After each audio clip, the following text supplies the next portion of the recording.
Hello everyone, welcome to our channel. तो हमने 2011 के दिसंबर के क्वेश्चंस को हमने 25 तक किया था। आज हम इसके नेक्स्ट से हम 26 के क्वेश्चंस को आगे प्रोसीड करेंगे। तो हमारा क्वेश्चन है, the imposition of sale tax does not affected the profit of monopolist. क्या अगर हम सेल टैक्स को इम्पोज करते हैं, सेल टैक्स को अगर कोई मोनोपोलिस्ट इम्पोज करता है, तो क्या वो उसके imposition of sale tax does not effect the profit, क्या उसके प्रॉफिट को इफेक्ट नहीं करेगा? क्या ये बात सही है कि अगर हम इम्पोज करेंगे तो वो उसके प्रॉफिट को, किसी भी तरह का टैक्सेस हमेशा मोनोपोलिस्ट के प्रॉफिट को इफेक्ट करेगा? तो ये हमारा असर्शन गलत हो जाएगा। इसके रीज़न क्या है? The monopolist shift the burden of sale tax on the consumer.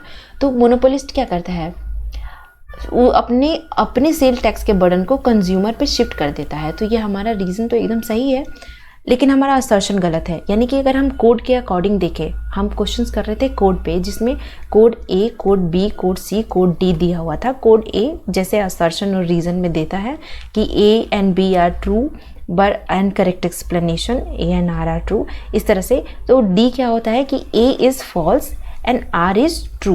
तो हमारा असर्शन यहाँ पे डी करेक्ट हो जाएगा, क्योंकि यहाँ पे ए जो है फॉल्स है और हमारा डी ट्रू है।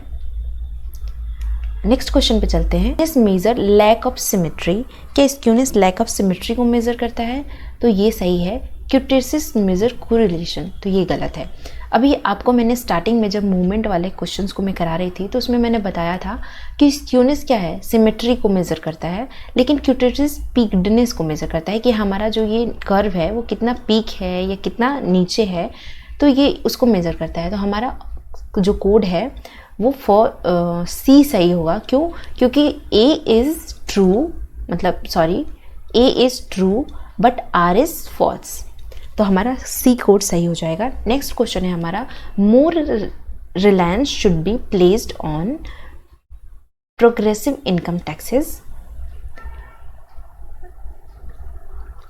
तो प्रोग्रेसिव इनकम टैक्स की हम बात करें तो जितना भी अगर हमें अधिक भरोसा अगर किया जाना चाहे तो हमें प्रोग्रेसिव इनकम टैक्स पे किया जाना चाहिए। क्योंकि प्रोग्रेसिव इनकम टैक्स उसे कहते हैं कि जैसे जैसे लोगों की इनकम बढ़ेगी वैसे उसे उन पे, यानी कि इनकम जैसे जैसे बढ़ेगी टैक्सेस भी वैसे वैसे बढ़ेगा।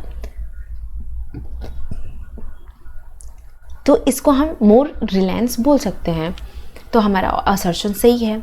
It is accordance with the principle of equity, तो ये भी सही है, यानी कि रीज़न भी सही है और असर्शन भी सही है, और ये एक दूसरे को एक्सप्लेन भी सही कर रहे हैं। तो हमारा जो कोड है वो ए सही हो जाएगा। अगर जिसने भी पिछला वीडियो नहीं देखा वो पिछला वीडियो एक बार देख ले तो उसे समझ में आएगा कि ये कैसा कोड है।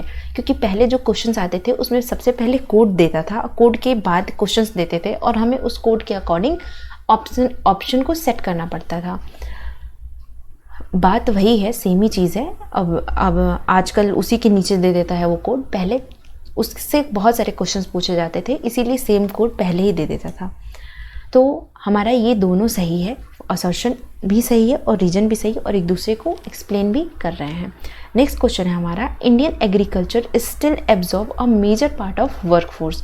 क्या इंडियन एग्रीकल्चर में आज भी बहुत ज़्यादा वर्कफोर्स एब्जॉर्ब हो रहे हैं? तो ये बिल्कुल सही है। क्यों हो रहे हैं? क्योंकि आज भी most of the population are dependent on agriculture, और जिसकी वजह से जहाँ पे 2 लोगों की ज़रूरत है वहाँ पे 10 लोग लगे हुए हैं एग्रीकल्चर सेक्टर में। तो इसीलिए ये हमारा असर्शन सही है। अब धीरे धीरे लोग एग्रीकल्चर को छोड़ रहे हैं, उसके बहुत सारे रीज़न हैं, हम उस पर डिस्कस नहीं करेंगे, लेकिन अभी हमारा ये असर्शन करेक्ट है। Employment elasticity of agricultural production is high. क्यों करेक्ट है? क्या एम्प्लॉयमेंट इसकी बहुत ज़्यादा है इसलिए, उसकी इलास्टिसिटी बहुत ज़्यादा है एग्रीकल्चर प्रोडक्शन में इसलिए? तो ये तो एकदम गलत है। इसलिए नहीं हाई है क्योंकि लोगों को एम्प्लॉयमेंट की कमी है और वो उनके पास और कोई ऑप्शन नहीं है, इसकी वजह से हाई है। तो हमारा जो कोड है वो सी सही होगा कि पहला सही है और जो दूसरा है वो गलत है। नेक्स्ट क्वेश्चन है, national income increases if investment is greater than saving. क्या नेशनल इनकम तब इंक्रीज होगा जब इन्वेस्टमेंट सेविंग से ज़्यादा होगा?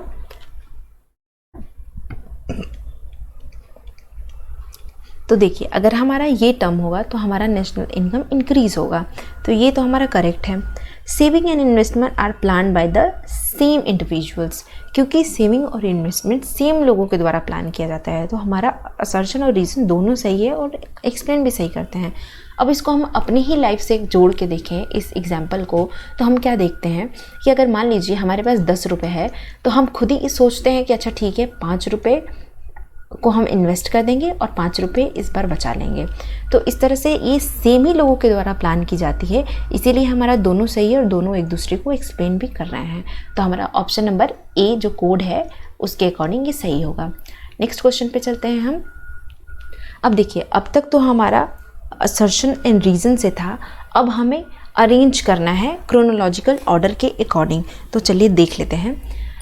सेज लॉ ऑफ मार्केट, तो सेज लॉ ऑफ मार्केट कब आया था और वो उसको किसने दिया था? तो sage of law of market 1803 में आया था और इसको दिया था जीन बैप्टाइज सेज। इनका पूरा नाम क्या है? हम JB से बोलते हैं, इसको बोलते हैं जीन बैप्टाइज से।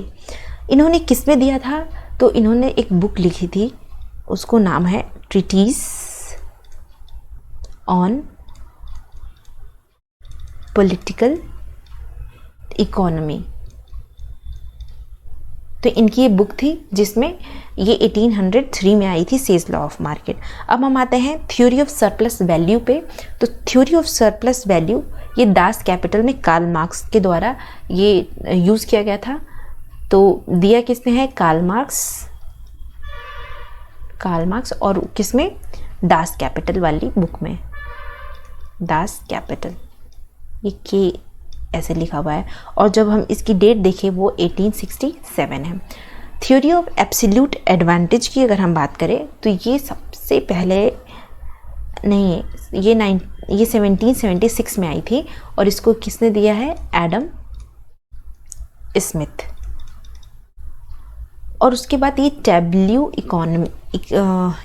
इकोनॉमिक, इसको ये सबसे पहले आई थी 1758 में और इसको किसने दिया था? फ्रांसिस्को क्विज ने। इसका अगर फिर से कभी आए कि कौन इसकी इकोनॉमिस्ट का क्या नाम है तो आप लोग उसको बता सकते हैं।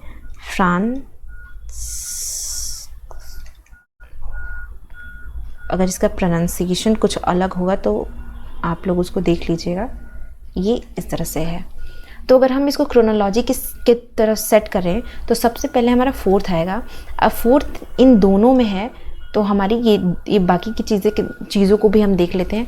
उसके बाद हमारे थ्योरी ऑफ एब्सोल्यूट एडवांटेज यानी कि थर्ड आ रहा है, तो हम यहाँ से ही करेक्ट कर सकते हैं कि सी करेक्ट है। उसके बाद ये Say's law of market and then theory of surplus value, तो हमारा सी ऑप्शन एकदम करेक्ट है।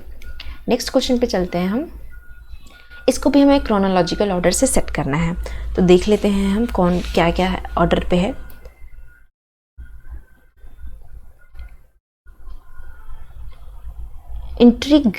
इंटीग्रेटेड रूरल डेवलपमेंट प्रोग्राम, तो इंटीग्रेटेड रूरल डेवलपमेंट प्रोग्राम इसको 1978 में यह लाया गया था और अब जो है इसका रीनेम कर दिया गया है। मतलब इसका 1999 में रीनेमिंग हो गया था और इसका नाम हो गया था स्वर्ण जयंती ग्राम रोजगार स्वरोजगार योजना। ये 1999 में इसका रीनेम कर दिया गया था। फिर 20 पॉइंट प्रोग्राम, तो 20 पॉइंट प्रोग्राम ये ड्यूरिंग इमरजेंसी ये आया था, इंदिरा गांधी ने ये लाया था और जो इसका टाइम फ्रेम था वो 1975 था। फिर कम्युनिटी डेवलपमेंट प्रोग्राम, ये इसका जो टाइम था वो 1952 था, इसको CDP भी बोलते हैं। उसके बाद national rural employment guarantee programme और इसका जो टाइम स्टार्टिंग में आया था 2005 में आया था। अगर हम इसको क्रोनोलॉजी से सेट करें तो सबसे पहले हमारा क्या आया था? कम्युनिटी डेवलपमेंट प्रोग्राम, जो कि ये C है, इन दोनों में है। उसके बाद अगर हम देखें तो ये हमारा 20 पॉइंट प्रोग्राम यानी कि सेकंड, तो हमारा ऑप्शन नंबर डी एकदम करेक्ट है सेकंड। उसके बाद ये इंटीग्रेटेड रूरल डेवलपमेंट प्रोग्राम, और हमारा सबसे लास्ट में ये मनरेगा वाला जो नरेगा से स्टार्ट हुआ था वो, यानी कि हमारा ऑप्शन नंबर डी एकदम करेक्ट है। नेक्स्ट क्वेश्चन पे चलते हैं, हैरत डोमर मॉडल। तो हैरत डोमर मॉडल का जो टाइम था वो 1939 था। फिर Rosto stage growth of stage का जो मॉडल था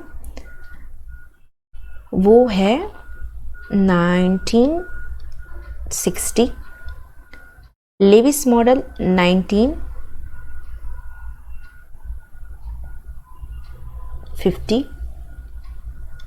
और रोमर मॉडल है 1986।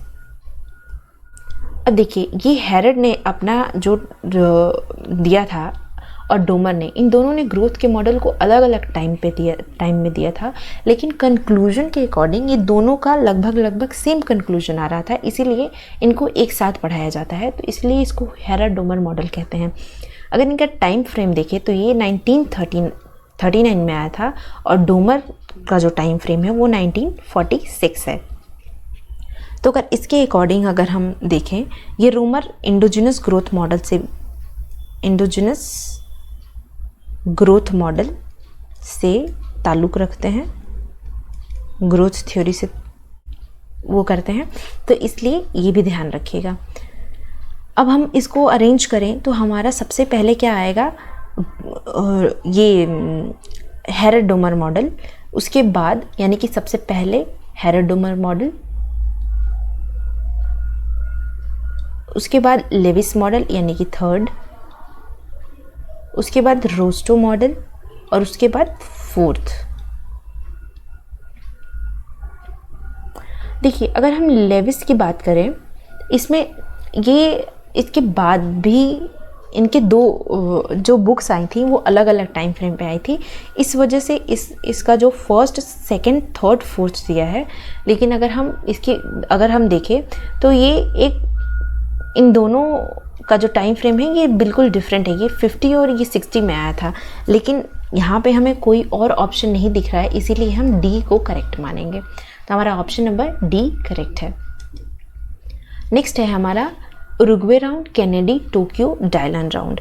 तो यानी कि देखिए, जितने भी ये राउंड हैं WTO के, ये सारे राउंड्स मैंने ऑलरेडी वीडियोस में कराए हुए हैं, जिसको देखना है आप वो प्लेलिस्ट में जाके देख सकते हैं।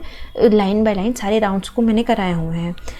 लेकिन अगर हम डायरेक्ट देखें तो सबसे पहले कौन सा राउंड आया था, इसमें देखिए उरुग्वे राउंड बहुत इंपॉर्टेंट राउंड है, ये है 1986।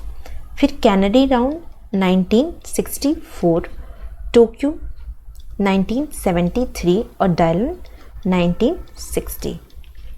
अगर हम इसके अकॉर्डिंग इसको हम अरेंज करते हैं तो सबसे पहले डायलन, उसके बाद कैनेडी, फिर टोक्यो एंड देन यूरुग्वे। तो हमारा हमारा ए करेक्ट हो जाएगा, fourth, second, third and first.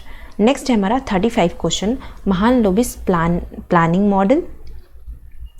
अब महालनोबिस कब आए थे, सेकेंड 5 ईयर प्लान में। इंट्रोडक्शन ऑफ रूलिंग प्लान कब हुआ था हमारा, ये हुआ था third 5 year. Introduction of ruling ये हुआ था थर्ड प्लान हॉलीडे के बाद रूलिंग प्लान आया था, यानी कि फोर्थ के बाद आया था। डिक्लेरेशन ऑफ प्लान हॉलीडे यानी कि ये थर्ड जो हमारा प्लान था 5 ईयर प्लान, उसके बाद ही ये प्लान हॉलीडे हुआ था। और इस इंक्लूसिव ग्रोथ ये लास्ट में 11th 5 ईयर प्लान के टाइम आया था। तो अगर हम इसके अकॉर्डिंग देखें तो सबसे पहले महालनोबिस मॉडल, यानी ए फर्स्ट इसमें भी है, इसमें भी है। उसके बाद डिक्लेरेशन ऑफ प्लान हॉलीडे, तो डिक्लेरेशन ऑफ प्लान हॉलीडे हमारा सबसे पहले आया था, यानी कि हमारा ये डी करेक्ट दिख रहा है। उसके बाद इंट्रोडक्शन ऑफ रूलिंग प्लान और सबसे लास्ट में ये डी इंक्लूसिव ग्रोथ। तो हमारा ऑप्शन नंबर 4 एकदम करेक्ट है।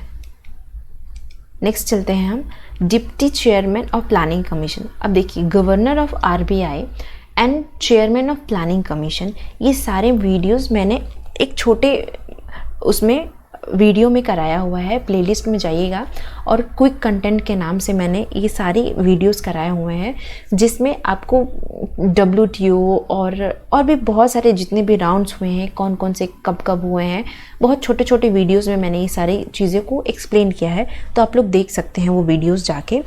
बाकी मैं यहाँ पे इन जो पर्टिकुलर यहाँ पे जो चेयरमैन्स दिए हुए हैं, मैं इनके डेट्स आपको बता दे रही हूँ।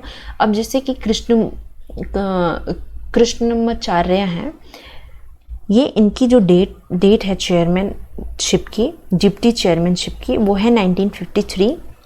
प्रणब मुखर्जी, इनकी है 1991। हस्कर, PN हस्कर, इनकी जो चेयरमैनशिप है, डिप्टी चेयरमैनशिप 1975। और DR गार्गिल, ये 1967। यानी कि सबसे पहले कौन आया था, तो कृष्णमाचार्य तो सबसे पहले फर्स्ट, देन DR गार्गिल, फिर हस्कर एंड प्रणब मुखर्जी सबसे बाद में। तो ये हमारा ऑप्शन नंबर A करेक्ट हो जाएगा। अब हम चलते हैं next, introduction of special drawing rights. तो स्पेशल ड्राइंग राइट्स, जिसको हम SDR भी बोलते हैं, ये कब इंट्रोड्यूस हुआ था, तो ये 1969 में इंट्रोड्यूस हुआ था। उसके बाद इस इंट्रोडक्शन ऑफ यूरो, तो यूरो का कोई ऐसा डेट अभी है नहीं, मैंने ढूंढा था, मुझे मिला नहीं। अगर आप लोगों को पता होगा तो ज़रूर कमेंट सेक्शन में बताइएगा। नेक्स्ट है introduction of gold standard mechanism. तो गोल्ड स्टैंडर्ड मैकेनिज्म जो लगभग ये 19th to 20th सेंचुरी में ये मैकेनिज्म आया था। और गेट जो है, introduction of multi trade system, ये 1947 में आया था, जिसको हम गेट के नाम से भी जानते हैं, गेट। अगर हम इसके अकॉर्डिंग इसको हम अरेंज करने की कोशिश करें, तो सबसे पहले जो है वो आएगा थर्ड, यानी कि इंट्रोडक्शन ऑफ गोल्ड स्टैंडर्ड। उसके बाद हमारा आएगा ये first, introduction of special drawing rights, and then euro, and सबसे लास्ट में आएगा हमारा, एक सेकेंड, कुछ गड़बड़ है यहाँ पे, क्योंकि स्पेशल ड्राइंग राइट्स सबसे लास्ट में होना चाहिए। सबसे पहले यूरो का कोई हमारे पास डेट नहीं है, तो वो होना चाहिए थर्ड। उसके बाद हमारा फोर्थ जो मल्टीलेटरल ट्रेडिंग सिस्टम, और उसके बाद हमारा फर्स्ट। हाँ, ये हमारा पहला वाला एकदम करेक्ट होगा, फर्स्ट ऑप्शन हमारा करेक्ट है। नेक्स्ट क्वेश्चन पे चलते हैं, चेयरमैन ऑफ फाइनेंस कमीशन। अब फाइनेंस कमीशन के चेयरमैन, अब देखिए बहुत सारे क्वेश्चंस इसमें चेयरमैन, WTO के से रिलेटेड, उनके वो सबसे रिलेटेड पूछे गए हैं, तो वो वीडियो आप ज़रूर देख लीजिएगा जो इसकी मैं बात कर रही हूँ। आप मेरे चैनल के प्लेलिस्ट में जाएंगे तो आपको मिल जाएगा। अब इनका जो चेयरमैन, फाइनेंस कमीशन के चेयरमैन का जो डेट है वो 1964 है, राज मन्नार की। फिर KC नियोगी, ये 1951, ये सबसे पहले फाइनेंस कमीशन के चेयरमैन हैं। C रंगराजन, ये 2002 में है। और KV रेड्डी, ये है 1972 में। अगर इसके अकॉर्डिंग हम देखें तो सबसे पहले आए हैं KC नियोगी, यानी कि D और A और D में हमारा कोई एक होगा। उसके बाद आए हैं ये राजा मन्नार, देन ये फोर्थ, और सबसे लास्ट में ये थर्ड। तो हमारा ऑप्शन नंबर D करेक्ट हो जाएगा 38 का। अब हम चलते हैं नेक्स्ट क्वेश्चन पे, principle of political economy and taxation. तो principle of political economy and taxation किसने दिया हुआ है, इसको दिया है डेविड रिकार्डो ने, डेविड रिकार्डो।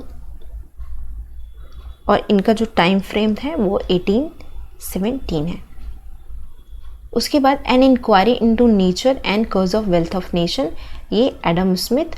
और अगर हम टाइम फ्रेम देखें तो ये है 1776। उसके बाद an inquiry into nature and cause of poverty of nation. तो देखिए पॉवर्टी ऑफ नेशन ये है और ये वेल्थ ऑफ नेशन है।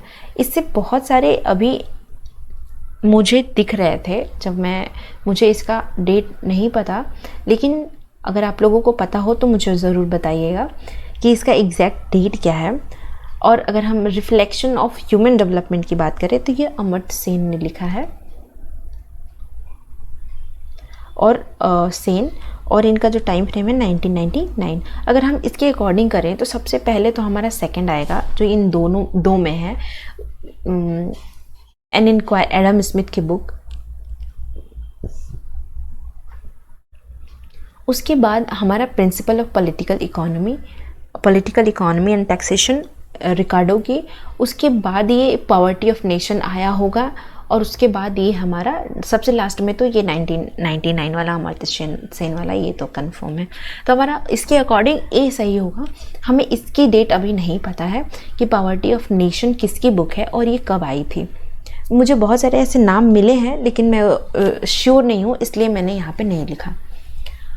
नेक्स्ट हमारा क्वेश्चन है प्रेविस सिंगर हाइपोथेसिस। तो ये इनका जो टाइम है वो 1950 है। हैबरलर थ्योरी अपॉर्चुनिटी, हैबरलर की अपॉर्चुनिटी थ्योरी का जो टाइम है वो 1936 है। लियोन्टिफ पैराडॉक्स 1953, और हेक्सचर रोलिन के तो बहुत बाद आया था, ये तो 1910 और 20 के बीच में थे हेक्सचर रोलिन। तो अगर हम इसकी बात करें तो सबसे पहले हेक्सचर रोलिन, यानी कि हमारा option number A he correct होगा। एक सेकेंड, सबसे पहले कौन सा था? हेक्सचर रोलिन, उसके बाद हम हैबरलर पढ़ते हैं।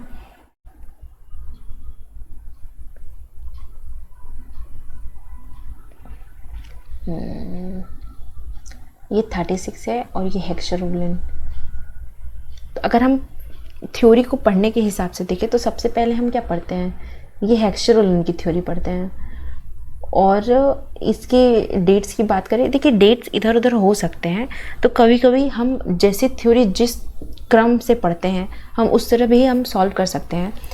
तो हमारा हेक्सचर रोलिन सबसे पहले आएंगे, उसके बाद हेक्सचर रोलिन के बाद हमारा लियोन्टिफ पैराडॉक्स दे रहा है, जबकि ये नहीं आएगा, लियोन्टिफ पैराडॉक्स बाद में आया था। हैबरलर आने चाहिए, यानी कि फोर्थ, उसके बाद second, and then previous, and then third.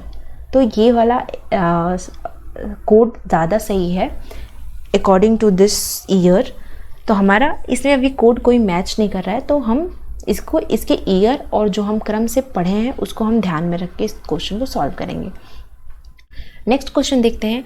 अब देखिए, अब तक हमने पहले हम कोड वाला किए, उसके बाद हम क्रोनोलॉजी वाला किए, अब हम मैच द फॉलोइंग वाला करेंगे।